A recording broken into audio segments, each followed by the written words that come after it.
Hey guys, welcome back with me again in this channel. On today's video, I'm going to show you how you can send a Canva design result to WhatsApp apps. So if you want to share maybe the real design that you created with your team on WhatsApp, here's how you can do it. So first open the design that you want to share. For example, I'm going to share this designs right here. Okay, so in here click on the arrow at the top, this one, arrow up. Now you can just here click on the download option first, and then just select the file types and also the size. When you're done, just click on download. Wait for the downloading process is finished.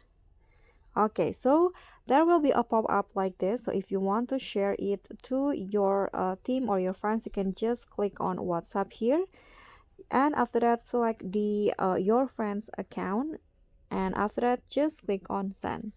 So that's pretty easy. That's how you can you can send Canva design result to WhatsApp. Thank you so much for watching. Don't forget to like, comment, and subscribe. Also click on the thanks. Bye.